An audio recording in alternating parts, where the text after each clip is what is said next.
Welcome to Stream Detroit, live from GreenLancer, or about as live as you can get for a recorded show. I'm Mike McClintock. This is Brad Fox with us. Hey, joining us today is Michael Sharber, the co-founder and executive vice president, and Matt Howell, the chief technology officer at GreenLancer.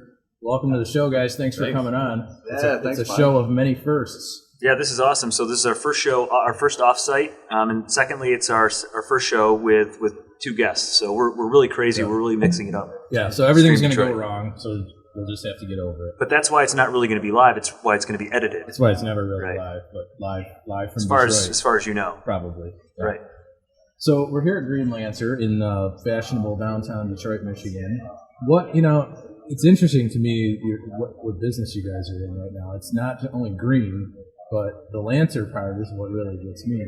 Where it's like freelancer almost is the word, because you're pulling together. It's like you're building like an iTunes for the solar industry. So you've got the solar part of it, but you're also cobbling together and not really brokering. You're like building an iTunes for the whole entire industry. Am I like figuring that out sort of kind of right? Sort of kind of. Which means nothing. I'm not even close. Yeah, so I'll kind of, I guess, maybe circle back on that. With the whole GreenLancer, it's like green energy freelancer. Right. And solar is the industry we're currently in. So what we do is we've standardized the design and permitting process within the solar space. Okay. We've chunked it out to bits and pieces that we crowdsource to not freelancers, but GreenLancers. Right. So GreenLancers are like qualified freelancers that have industry expertise within the solar space. Okay, so what's like industry expertise in the solar space? Is that like an electrician? Is that like a roofer? Is that like, what is that? Correct. It can be both. So we have electricians, professional engineers, NAPCEP certified engineers, people with accreditation education that applies specific to skill sets within the solar industry. Okay. So you guys are kind of like the connective tissue, really, of all those seemingly disparate pieces, right? So whether it's panel manufacturers, contractors, residential, commercial people who want to, go solar, or at least, participate in kind of getting off the grid to a certain degree. So you guys are kind of that connective tissue, piecing those all together. Is that? We're not B2C we're not B2C right now. We're B2B, so it's not taking the consumer side of things, but it is definitely making, streamlining things from the contractor side of things. So once the contractors have sold the customer on going solar, so that'd be the homeowner. From there, we basically take over and we help them through the actual sort of paperwork and all the red tape. Got it.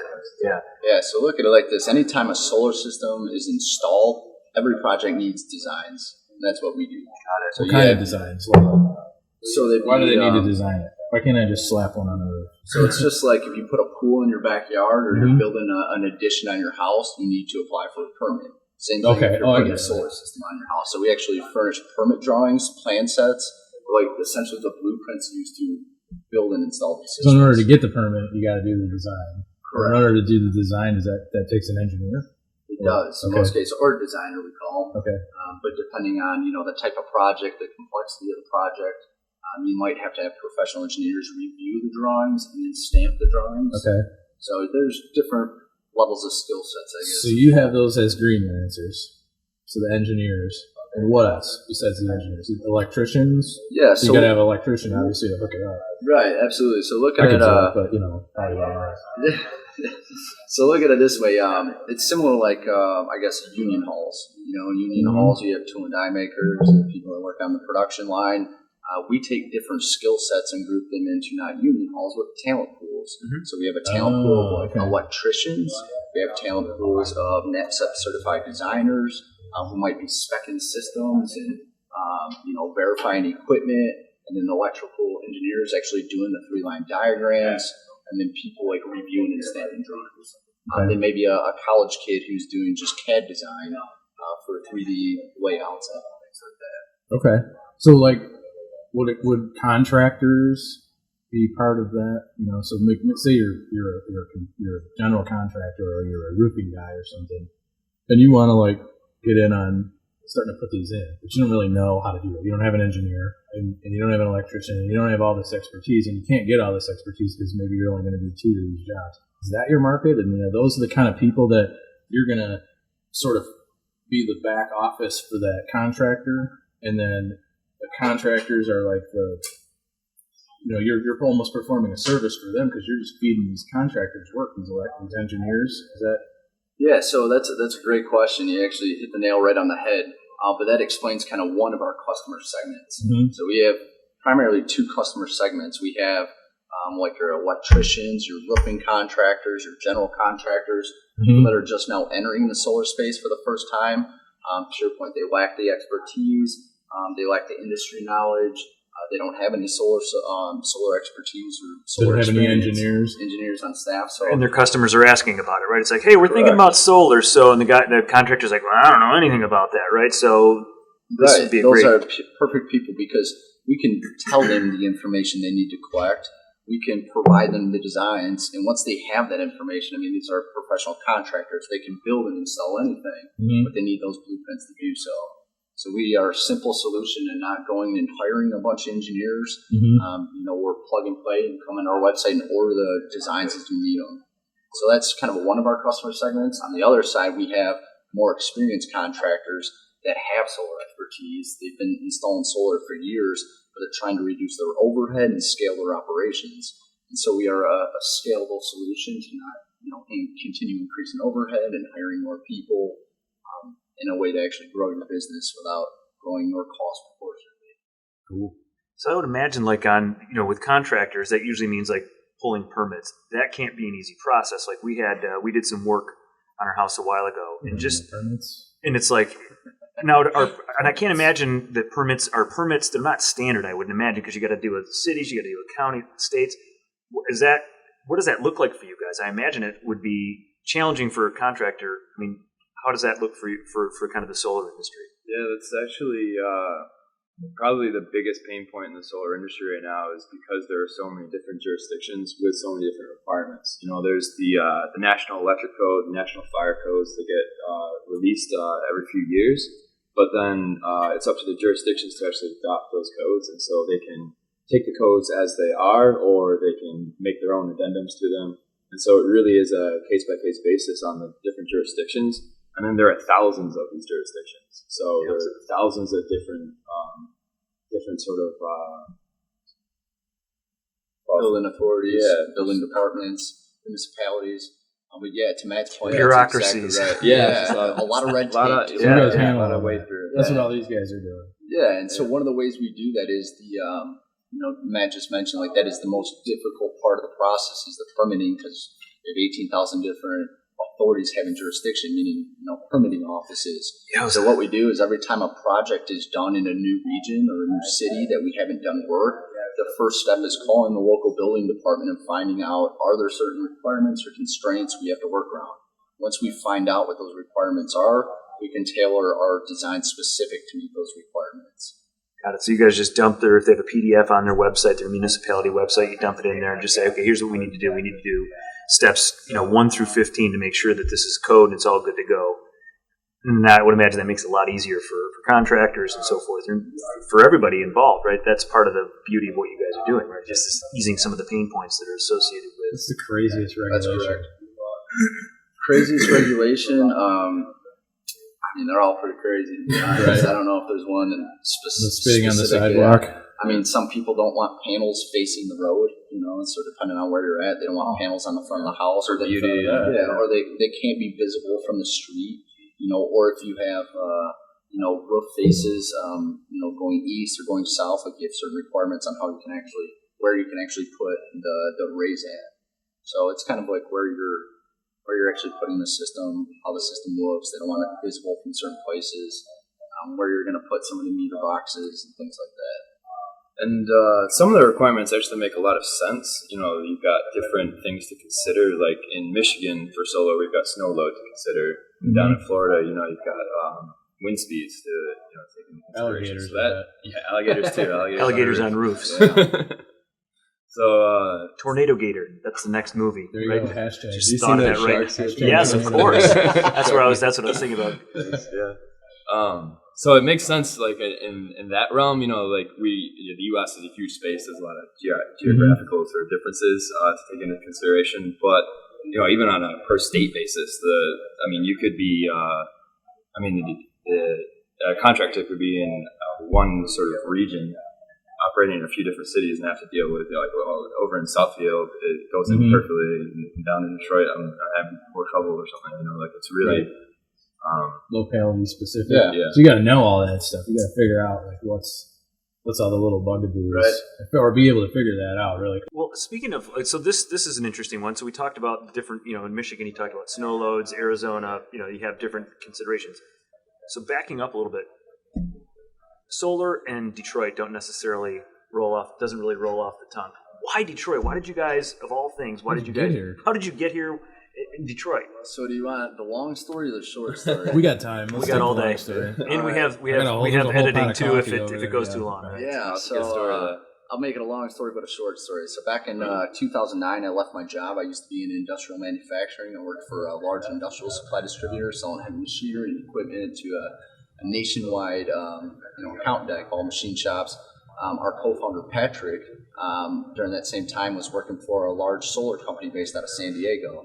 So him and I, we've been good buddies since we were young kids. We grew up together, went to school together, and he kept telling me how renewables are the wave of the future and solar is like going to blow up one day. And so we started working with a solar company, and I'd go out to San Diego and visit with them. And now that would make more sense. Yeah, San Diego probably has a little bit more sun, but anyway. Yeah, so I mean, like we go out there, and that's when he started first telling me about this concept of like GreenLancer. And before it was different, and we had 2 different companies, and long story short, though, I ended up leaving my job. I moved to South Carolina and started a painting company.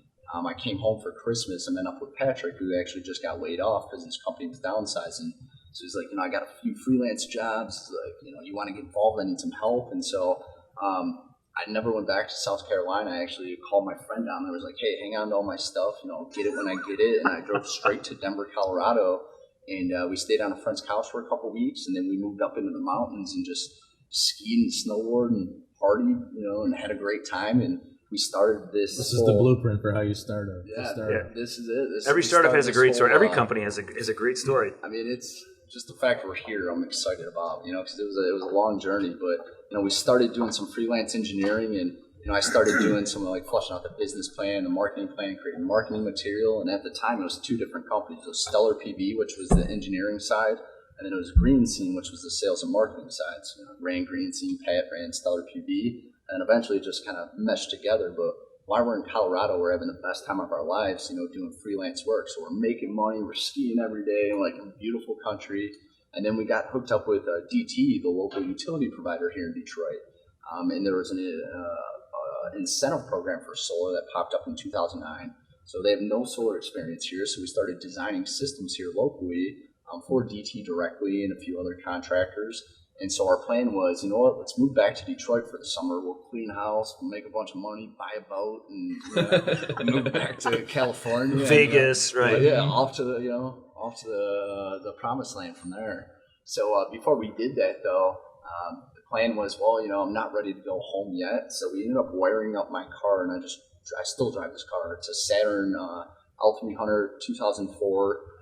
We wired up my car with an extra battery in the trunk with power strips and an inverter. We ran a 2-gauge wire from the front battery all the way through the firewall into the trunk.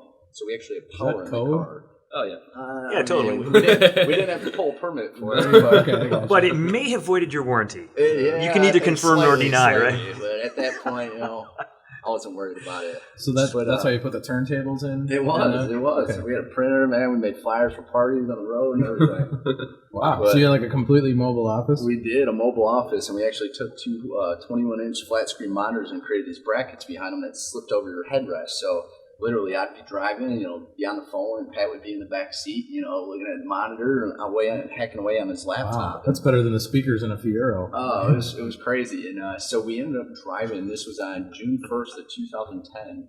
We ended up driving from where we were at in Summit County into Moab, Utah. And we had a big ski coffin on the car, and so we didn't really have any set plan other than like, hey, we got friends kind of scattered all over the place. We'll spend the next 2 months on the road, and we hit like every major city, like 8 or 9 national parks, just like camping out, sleeping in the woods, sleeping on people's couches. But in those 2 months, we made more money than we'd ever made in our entire lives, at that point in our lives. And so it kind of really dawned on us, like, wow, what if we could actually scale this? So we continued cruising around for like 2 months, kind of doing our thing and having the time of our lives. Then ended up back here in Detroit, started doing a bunch of work. We moved into the Westonbrook Cadillac, which, just to give you an idea of how cheap it was to live in Detroit at the time, we moved into the Westonbrook Cadillac and rented a luxury condo that was 1,500 square feet on the 27th floor. It was cheaper than living in any of the suburbs around here. I mean, there was nobody down here at that time. No kidding. Yeah, and so I mean, it was sweet. And so we get here and we're like, I was born in the city of Detroit, so I'm very familiar with it. And but I was just like, holy shit, wow, is it economical here compared to some of the places we were just at? Yeah. So as a startup, Silicon Valley wages, Detroit expenses. Man. And here we are. We're not making that much money, but enough to where we're living in this luxury, 5-star hotel, and I mean, Pretty Woman style. Right. So now you got to scale Pretty Woman style. Yeah, that's the idea, But I mean, it was sweet. And so we started doing a bunch of work, and then all of a sudden the incentive program ended, and we went out of business overnight. So it was like, because we put all our eggs in one basket here in the Detroit market. So at this point, start borrowing money off everybody we know and anybody that would loan it to us, and trying to revamp our business model. And this is when kind of Stellar PV and Green Scene just meshed into what we now have as GreenLancer. So we started cold calling people, revamped our business model, got a couple clients on board, and then we start thinking about like, hey, we need money, and so then we started figuring we'd raise capital, and we didn't even know what raising capital meant at that time. It was just a fancier term for saying borrowing money, right? Yeah, we did. We literally Googled it. I didn't even know what pitch deck was. So how did you get your first funding? So we approached other than friends and family, right? Yeah. So our good friend who was our attorney, we approached his family that did construction business. We got a small little seed investment, but that was enough to be like, oh man, we can pay all these people back that we owe money to, and like get things rolling. Then all of a sudden, we find out about this nonprofit business accelerator program that's starting called Bizdom, which was founded by Quick Loans chairman Dan Gilbert. And so we're like, what is this? We're like, not paying much attention to it. But then I started looking into it more. I'm like, well, hey, this might be a good idea. And so they list all these requirements. You need a pitch deck. You need like financial projections and all this stuff, and stuff we never really created before. But did research, created pitch decks, and pitched to get into this accelerator program. And we were one of like 30 different companies that they put through the program, and at the end of it, they only actually let one company into the program, which was us. That's awesome. So we got into it, and we started working with some of their advisors and mentors, and they introduced us to some investors. And then I spent like literally the next 12 months on the investor roadshow. So driving around the entire state, meeting with anybody and everybody I could. We were good at that already. You had the whole driving around the country. Yeah, that was the fun part. It's like the trains, planes, and automobiles. Yeah, It's like, it was trying to sell people on a solar technology business here in Detroit. Was like right. To my earlier point, it's like blink. It's on an iPhone. So I mean, it was kind of crazy. I mean, raising capital here in Detroit is a very difficult thing to begin with, let alone being a solar company, which nobody knows anything about. You hear things in the news about solar and companies in the past that went bankrupt, and it's just kind of put a negative or bad taste in people's mouth here. But things obviously have changed. This industry is busting at the seams. So we were able to raise a large amount of capital, but it was in chunks. I mean, it wasn't like we just met one investor and all of a sudden we had all this money. It was a couple of years where we grabbed a little here, we grabbed a little there. We got to put the team on furlough until we can get that next little chunk, and kind of pieced it together. And now we have 20 some odd full-time team members and a whole network of freelancers. So what does that kind of investment process look like? So let's say you get somebody on board. Do you have investors who are like, well, we'll give you this amount. Let's call it an even number. We'll give you $1 million, and if you meet this, and this, then we'll feed you a little bit more. What does that, for our listeners and viewers, what does that process look like? And I'm sure it's different. I'm sure it's different for every startup. Right. But for you guys, what did that look like? I mean, do they say like, here's a little bit more? Do you have multiple investors that you guys go after? Yeah, no, that's an awesome question, because it is different for every startup. So for us, it was Patrick, our co-founder, and myself. We sat down with some of our advisors and we were like, this is the roadmap. These are the things we want to accomplish. This is the platform we want to develop. This is how much money we think it's going to take. And then we went out and opened up a round of capital. So we decided on a certain valuation of what the company was worth, and then a certain amount of money we wanted to raise. And then we went out and told our story to the world. So, it's just once you have, like, I want to raise this much money, you go out and recruit every investor you need to get to that. Usually one investor doesn't come in for the whole around. They want to get other investors involved. To because it shows de-risk, as they say, confidence, right? mitigates risk, exactly. And then investors, they'll put in a certain amount of money, and if you hit certain expectations and milestones, they'll continue revenue, et cetera, or even strategic business plans, those little diamond points along the way. They might, here's a little bit more. If you guys do this, not necessarily revenue, because if you're starting up, sometimes revenue doesn't come right out of the chute. Like you open up the door and all of a sudden people come flooding in on Black Monday. Right. That's how it worked, right? Yeah, my dreams. With the sign up. And, just like getting that boat. Did you have a prototype when you were raising? Or did you have a prototype coming out of Bizdom? No, believe it or not, we pitched everybody on this whole web-based business, and we didn't even have we had a website, but we didn't have a platform. So we were providing these same services essentially that we're providing now, but it was more like brick and mortar manual style. So you were straight up lean startup style. It was like just do it on paper before you actually automate it and put it in and make sure it's working. So you proved that the whole entire concept was going to work without building a multi-million-dollar platform. Correct. And then you said, Matt, make this. That's pretty much how it went. So how does it no work? pressure, Matt, How's right? It work? And the next day, we're bam! Just threw a bunch of papers at him and said, make that paper go away. Or whatever. How does it work? How's the platform itself work? Yeah, so it's fundamentally an e-commerce platform. So contractors can log on to our website and order the services they need. Primarily it's the permit package, those blueprints that we were talking about earlier that we're selling. And then from there, that's kind of the customer side of things is pretty straightforward, sort of e-commerce platform. And then we built the actual, what we consider the platform, this concept of a virtual assembly line. So that's basically these tasks that we crowdsource out to our network of freelancers. So each task gets released to a relevant talent pool. And basically we just string these tasks together in a virtual assembly line sort of fashion. And the platform itself handles all the logic of releasing those tasks and the critical path sequentially and what you have to do at certain points and all that stuff, right? Yeah. Wow, that's cool. That's the core of what we built there, and so pretty much an order comes in. We've already our production team over here has built kind of designed the actual assembly line of what work needs to be done when and who's doing it. And so they've basically taken the platform, programmed the actual assembly line into it. And then, so a customer places an order, it comes in, the first task gets released. Once that's completed, the second task will get released. Any task we can release concurrently will get released at the same time. So it's all just, and basically at the end of it, we've got a finished product, because we've got several people working on it along the way, providing their expertise. And at the end of it, we've got the finished product. So how's the platform team look? What are you trying? What'd you build it in now, and what are you going to rebuild it in later? Yeah, you mean like technology-wise? Yeah, what's the stack? Yeah, so pretty traditional web stack actually. We're on the LAMP stack, so we got Linux, Apache, MySQL, and PHP on the back end. LAMP, I even picked up on that one. Yeah, I can count, but I just figured out LAMP stands for something. Yep. Yeah. So that's the stack that we're on. We've got a lot of PHP on the back end. Each sort of customer-facing dashboard and freelancer-facing dashboard, those are single-page JavaScript applications. So we've got a lot more flexibility in what we can do there. And the whole page doesn't have to refresh. It's more of like a native app sort of feel. So then we've got our API, it communicates with the back end. And then that's basically the technology. So what kind of people are you looking for? Developers, talented developers. Yeah. What's a talented developer look like? Are you looking for PHP? Does it have to be that? No, it doesn't. It doesn't have to be JavaScript? that. No, definitely Lisp.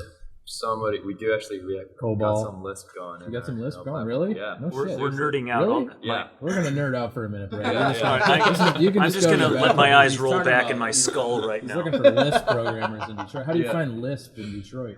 Actually, we found him in Sweden. So you found him in Sweden. Yeah, our Lisp programmers over in Sweden. What are you using Lisp for?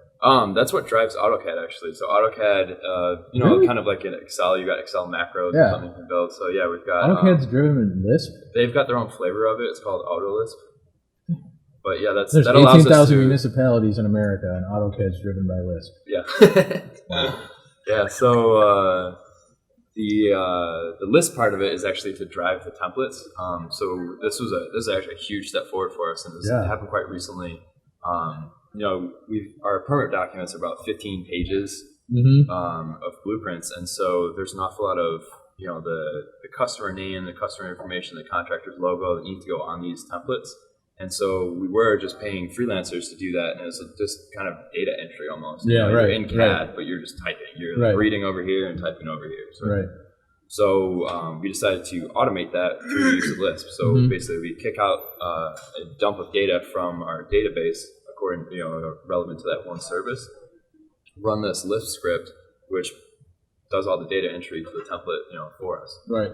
So you're doing like microservices now with that? You're not probably sitting around. We're still a manual process on that because we're kind of prototyping it. But that was it. Literally, it took off. What was it, like 90 minutes worth of work, or something? It was at least 60 or 90 minutes. I think it was right around 90 minutes. Is that where it's going towards? You're going to do like microservices and start building out little. Yeah. Like so you got these tasks that are. We've got people working on these tasks, but we definitely want the list to be running on the server too. So then the server basically just does that task for us. Right. And, so definitely more microservices. So we'll have different scripts that do various functions for us. Right. So our first. And then you can write them in anything. Yeah, exactly. So you're using like AWS now or something, and then. Yeah. Okay. Yeah, so Amazon Web Services. Oh, look at that! Look at Brad with the I hang around Mike enough to know that AWS is Amazon Web Services. Right. Yeah, that's great. Now I'm going to continue back to my eyes rolling back in my skull. So that's kind of cool. So I mean, you may be the only place in town in Detroit where you're going to do microservices and Lisp at a startup. Yeah, it's pretty advanced technology, right? So I mean, that's like a selling point. It's not like you just have to come in and do PHP. Right. So maybe you can leverage your PHP skills into something else. Yeah, actually, to get back to your question a little while ago about what sort of developers we're looking for, it's kind of the computer science background and a couple of years of experience, and specifically sort of web experience is kind of what we're looking for because we are a web platform. So just object oriented. Got a couple years experience, sort of thing. So got some. So is your guy from Sweden going to move to Detroit? It's warmer here. Yeah, no, that's true. He's I mean, there's more sunlight. Believe it or not. Yeah. So how do you guys? Speaking of developers, how do you recruit, or where do you recruit? Because I mean, more and more Detroit's becoming less of a stigmatized community. I think from a technology standpoint. I mean, you have great universities that are surrounding us: Wayne State, Michigan State. And then other one in Ann Arbor. But anyways, I mean, how do you guys? I'm kidding. I went to state. Everybody knows the inside joke. How do you guys recruit? Like, if you're recruiting out of state, for example, like, how do you bring somebody to Detroit? What's the selling point? Because there's a lot of. I mean, we can say there's a lot of cool shit happening in the city, which is true. Yeah. But there's a lot of bad things that are happening too. How do you guys recruit those people? Yeah. So. I mean, it's not easy, when you're talking to people in places like California. And then all they see is ruin porn. Yeah, and I realize it's like it goes back to you can't believe everything you see on TV. Yeah. What people, I feel like, fail to realize, and what we really try to emphasize, like, Detroit is the home of innovation. I mean, from Henry Ford and the assembly line, Thomas Edison and the light bulb. Amen, brother. The Temptations in Motown. I mean, no other record company in history had as much influence on pulp culture and music and style than Motown Records. I mean, there's a lot of innovation that took place here in Detroit, and there's this whole transformation from the old muscle to brain economy that's taken place. And now all of a sudden we wake up one day and we find ourselves in this technology corridor, and all these startups starting up, and all these people moving downtown. And I look at the transformation just from when I moved back from out west 5 years ago, and there was, be careful walking around downtown. I mean, it was literally like, I mean, of course we still did, but I mean, it wasn't the safest place. But now it's like, you look around, there's people everywhere. There's all these new businesses popping up, and a bunch of really, really cool stuff to do. It's cooler than downtown Royal Oak. Oh my God, it's way completely cooler. And that's why all the people from the suburbs are starting to move. I know. What's crazy is you have like this boom that's taken place over the last couple of years, and you have all these businesses moving down, and then all these people, but it's just more people moving into the city than you have places or housing available for them to live right now. That's a conundrum on its own, right? And crazy amounts of jobs and companies and startups and cool shit, and it's really easy things like Stream Detroit. Exactly. Shameless self-promotion in 5, 4, 3. I'm kidding. That was awesome. Yeah. That's really easy to get noticed, though. I feel like there are a lot of opportunities down here. There's an awful lot of businesses with open positions, positions available. They're looking for talent, and it's just a matter of, I guess, bringing people down here and seeing how vibrant it really is down here. Because like we were saying, people they see news stories or they see videos or pictures on the internet of what Detroit's like, and there's a lot of grungy areas, but it's downtown, and it's really flourishing. It's really fun to take people that haven't been downtown in, like, for example, 22 years. A couple of weeks ago, somebody had moved out of town, came back, hadn't been downtown in 22 years, and was just like, what are we going to do down there? Yeah. And just looking around, I mean, like, just like, don't show me anymore. I can't take anything. I can't take anymore.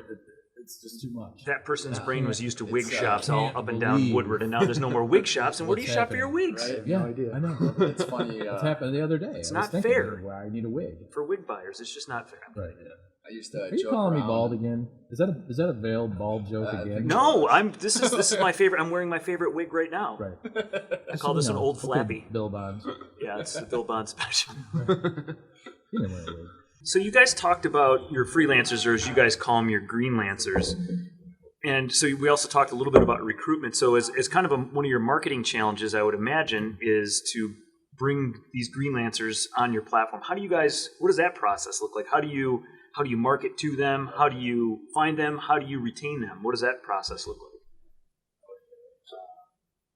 So we there usually was. kind of do like a two-pronged approach, I guess. We like do direct marketing efforts and digital marketing efforts. So direct would be like if we're going to trade shows, we went to universities before, different events where we can recruit people, tech events. And then we also do digital marketing efforts and target people specific to like certain skill sets through, say, LinkedIn. So if we're looking for more CAD designers or more electrical engineers, we can go directly through those sources. And then we have a whole onboarding process. So GreenLancers, they come to the website, they create an account, and then it walks them through the platform and getting started.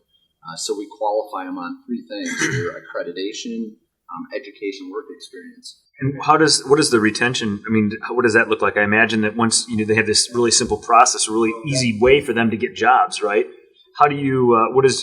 Without getting specific into numbers, but there's probably a retention process, right? Either you're happy with them and they're happy with you, et cetera. So, I mean, how does the things you do to kind of make sure you keep the retention rates up there, provided they're a good provider for you guys? Yeah, I think it's mostly about having work available for them. I think early on we kind of struggled with this chicken and egg problem, trying to onboard a ton of customers who have a lot of work that needs to be done, and trying to build this network of workers who want to do a lot of work.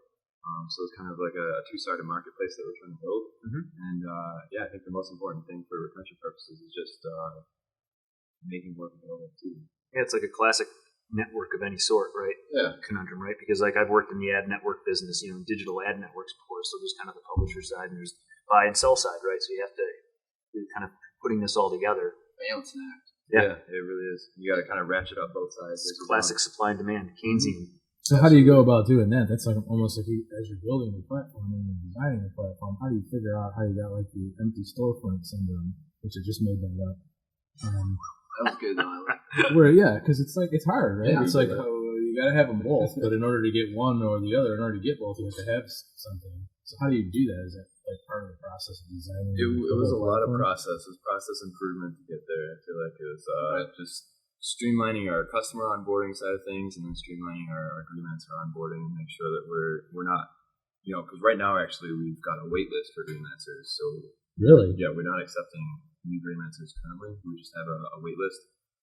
So it's kind of like the balancing act, really, just keeping both in track. Yeah, so I mean, we realized that recruiting people is not the hard part. I mean, there's tons of people all over the country that have great skill sets and want work. Yeah, and the fact that they can not leave their house and, for that matter, not even put on clothes in the morning if they don't want to, and do work and get paid for it. That's personal choice. If somebody doesn't want to wear clothes, I'm not wearing pants right now. Who am I to tell them different? But so it's kind of like a balancing act. We know what work's coming in, and because everything's standardized and broken up into these modules, we know exactly how long it's going to take, how much effort is going to be involved, and how many people we need to be able to support that work. So depending on what our ramp up looks like and what our forecast is, we know how many people we you need to recruit and have a network to be able to maintain the work. Now you have all that historical data that Matt's been building out. So it's like, okay, for this thing, it's going to take, we estimate this, and then you can say we can pay you this, that kind of stuff, because you have all this historical data that shows. Just say big data and get it over. I was weaseling into big data, but I decided not to. I just used the word data without putting big. Right now it's just data. It's all big data. It's just data. That's all it is. Yeah, so, and then as far as like the retention too, we have a recruiting and staffing department that make sure we constantly stay engaged with GreenLancers. We get feedback. We're reaching out to them if we see that certain people that were working a lot and now they're not working. Or, hey, what's up? What's going on? Right. And it can be a combination of things. Some people are like, "Oh, I'm on vacation for the next couple of weeks," or a lot of these people are doing this as supplemental income. So they're working when they have free time, or maybe it's college kids that are like off for the next couple of weeks and now back to school and don't have time. So. We have a pretty diverse group of GreenLancers, and most of which are in the United States, and some that are elsewhere. So I mean, it's a number of different things that can, I guess, disengage people. But for the most part, I mean, people like working with us and continue working with us. But again, because they kind of have that luxury of work when you want, on what you want, and make as much as you want type mentality, it's kind of work on a field. It's situational. Generation, situational, right? Yeah, exactly. It seems like if I think of an electrician or something, I feel that I always picture like a metal clipboard thingy. It's like the order form on there. Oh yeah, my paperwork. And so, how do you communicate with that? I mean, they're not walking around with a laptop. How are they figuring out like their workflow while they're out there? Is that part of the platform? Or? Yeah, we have all the workflow set up in the platform so for them to actually do work for us or with us, they have to log on to the platform and do things according to our process and workflow. So they got just take their iPad, or they probably do from their phone, really. So you just wrap it around. That clipboard they have that they're writing everything down. We have that same clipboard, but in a digital form. So it's just kind of showing them like, hey, there's an easy way to do the pen and pad. Traditional. How's the adoption of that? I mean, is it really? So at first it was slow, but when people realized, like, oh my god, you saved a lot of time doing it this way, and wow, that was so much easier. It makes more sense because when they're in the field and they're doing things and they're writing things down on paper, they still have to transcribe that into a platform or a form of some sort. Or transcribe it into a box that they lose and forget about for the rest of their life. Totally.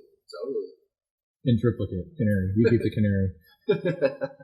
So yeah, it's like it feels like it used to be like a really paper-based business. You guys started out sort of building the whole entire platform manually on paper before you figured out how does that work? I mean, you're like walking around with sticky notes and literally trying to So I mean, I guess it's like I'm not a programmer, I'm not a developer.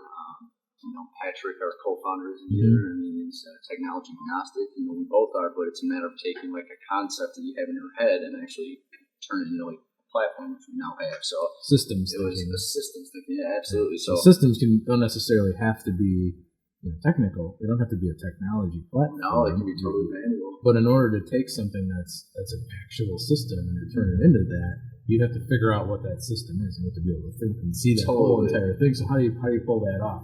So in order to make your prototype, you had to come up with this system that was already working, start building it, start working it, start actually doing it, and then turn it into software. So how does that work? So early on, when it was Patrick and myself, before we raised money and built a team and all that stuff, it was a lot of using like Gmail and Google Sheets. So these forms we now have on our platform where you fill out service details, we had them available in Google Sheets.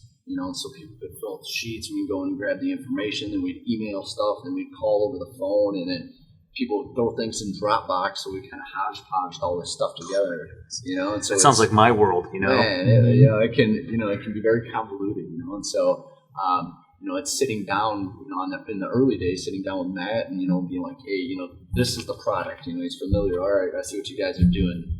This is how we're collecting information. We got these 6 different Google forms, and then once the information comes to us, we're calling people, and then we're emailing them, and then they're uploading things in Dropbox, and then they're calling us again. So it's kind of like laying out that whole workflow, and the system existed, but to Mike's point, it's like, okay, now how do we, Matt, help us, because we're growing, we're doing all this other thing, make this thing work. How do we make it scalable? And that's, it took a lot of whiteboard sessions and sticky notes. How many times did you do it wrong? A lot. A couple thousand? Millions. More than kind of revved the engine a little too hard early on. And broke the machine, had to rebuild it. Yeah, I mean, I guess that's the lesson, though. It's like you're not going to come up with the idea of how to do something so in these complicated systems right out of the gate. Right. It's like, okay, here it is. Let's go. It's like your business plan is like a roadmap that probably everything in it has changed. Is that? I mean, is that a fair assessment? Like everything that you thought. Completely fair. Okay. Everything we thought we knew, we didn't know. Right.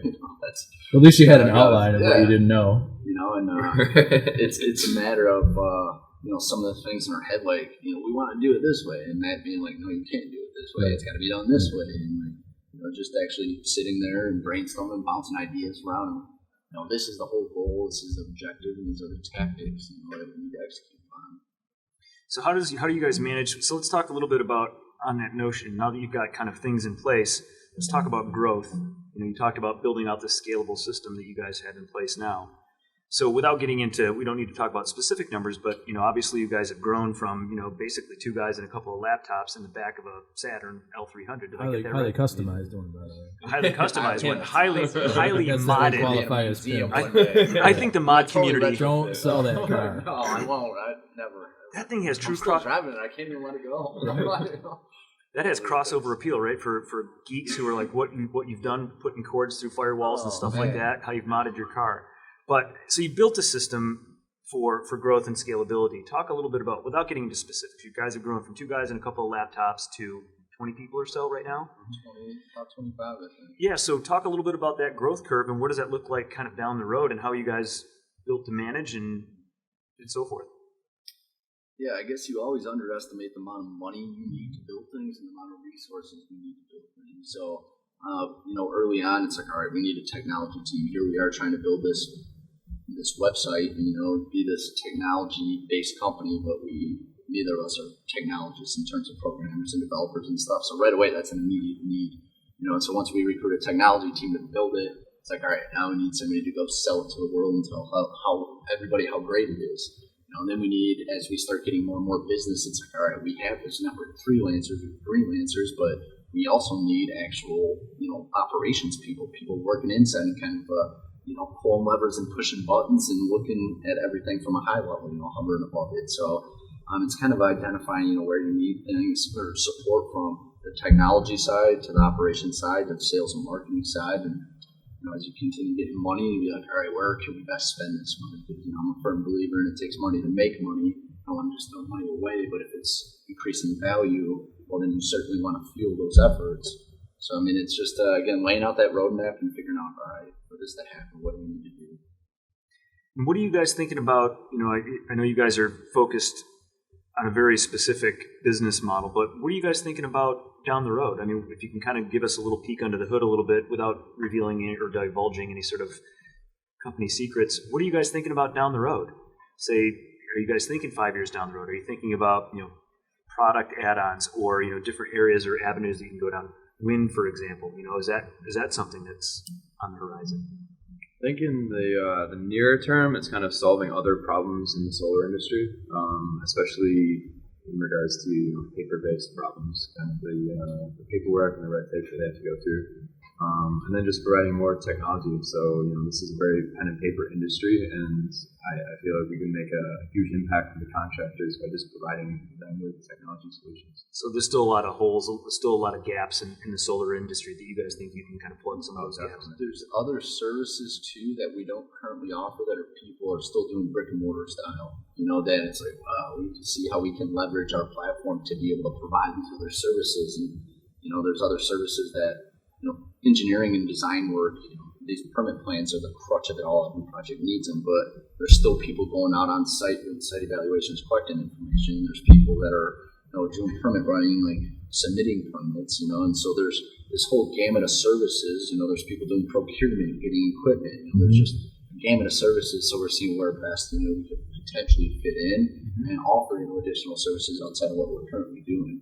To Matt's point, we really want to master the solar industry and dominate this industry before we start thinking other verticals. But you can be damn sure that we've been brainstorming and sitting around having beers, talking about, okay, what next? What are we doing after we dominate the solar space, and what verticals, what opportunities, and things like that. How can we leverage this platform for things that we aren't currently doing? I would think it seems like the market's kind of coming your way, right? I think there was a recent article that DTE is now going to be investing more in solar. I think it's by Metro Airport. Correct. So, but I think the numbers are tiny, right? But I mean, if you think about, there's a lot of different ways you can think about renewable energy, right? One is from a national perspective, it's a national safety and security thing, right? So you're not relying on fossil fuels, you're not relying on petroleum products less and less.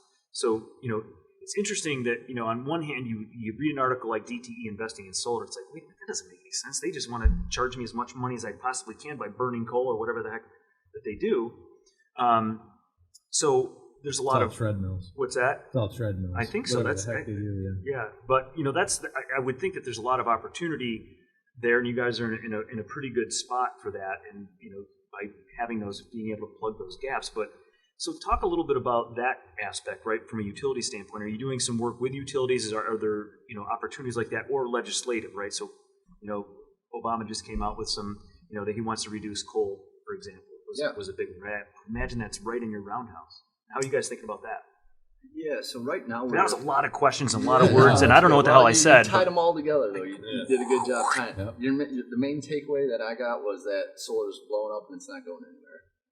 Amen. So right now we're focused solely on the residential market because what's happening is the cost of installing solar is just plummeted. It's due to hardware cost falling through the floor. By hardware cost, I mean like racking, modules, other equipment, and that's gotten cheaper and cheaper because of fierce competition, global competition again on a product level. The costs that have remained flatlined is your soft costs, all your design, engineering, connection. That's our specialty. Okay. Well, in the residential market, you've had the advancement of third-party financing. So now homeowners don't have to pay out of pocket to put solar on their house. It's like, think of it this way: when you buy a car, you typically don't go to the dealership to pay cash; you lease it. It's essentially the same thing with solar. I mean, it makes it much more viable. Yeah. So now this residential market, the price has not only gotten cheaper, but now you can finance it. So you're getting this boom in all these different markets all over the United States, and it's just popping up. So it's easy for us. If you're an installer and you're doing work in California and you want to move into Colorado or Arizona, it costs you a lot of money with getting resources and figuring out your plan and all that. Whereas us, wherever a market pops up, we can move into that with very low cost. And so that's our sweet spot, and that's where we see like the biggest need for the services we provide. When you go to the commercial and utilities scale, there's certainly a need for what we do. It's a lot more complex. There's more involved with the permitting and interconnection process. So we want to get there. It's just, again, we're focusing on that sweet spot. We're focusing there, because of volume too. Because our platform really is designed for volume. So with the residential solar sort of picking up, that's where we're going to get that volume. There's fewer of those. They're bigger projects, obviously. Sure. There's fewer of them. Right. Got it. That's a great point. I'm glad you said that. That's a huge point because, like right now, we have some installers that are doing a couple hundred projects a month. That's a lot of work. Wow. So to handle that internally or outsource it to another brick and mortar firm, you often run into a lot of issues. Whereas it's like throughput, and that's the name of the game. Yeah. Again, velocity is king. On the commercial side, it's like you don't have installers doing a couple hundred commercial projects a month. It's just the sales cycle is much longer. I know you guys focus on kind of the business to business aspect. So there's a lot more interest just on a personally, and I imagine we can't be a survey of one, but I'm kind of curious about putting panels on my roof. Talk to us a little bit about how much easier it is for just a consumer, to kind of make that happen. Because it seems like there's like all these tax incentives, and how does a consumer, if they're curious about solar, where do they go? Yeah, so I guess it depends on which market you're in. So if you're in California, for instance, you can call one of a million different companies in the yellow pages or online. Call them, they'll give you a free consultation. Like, okay, where do you live? They look up your address, they see how much solar they can fit on, they can do a basic financial proposal for you, tell you what you're going to save, what it'll cost you, and like, yeah, I want to do it, and then bam, you just got solar. In Michigan, it's a little bit different because people aren't actively promoting solar installation. So, there's installations taking place, and if somebody comes to us and like, hey, I want to go solar, we have some installer partners in Michigan that we work with because we have done some projects, a number of projects in Michigan. So we usually push that consumer, that end user, to one of our installers. Mm-hmm. They sell the project and then come to us for the designs. But we look at it as selling a job to consumers a one-time sale, or as selling jobs to businesses or installers is a repeat business. But it's getting education's half the battle, and people are getting more knowledgeable about what's going on in the solar space and how to go solar. So now they're starting to be able to contact people because they see advertisements or they hear something on the radio for it. Or something on a podcast. Or on podcasts, yeah. Man, you're 100% correct. It's funny you say that because we actually got some referral business through a podcast that took place with the Energy Gang. So Jigar Shah, founder of Sun Edison, name dropped us in a podcast he was doing with a gentleman named Barry Cinnamon, and a number of people were listening to it, a lot of people in the industry, and then all of a sudden we started getting some phone calls, and I had no idea about this podcast that took place, and our name was dropped, and yeah. What do we drop this one on the internet? You're going to need more circuits. Right, yeah, double our squad.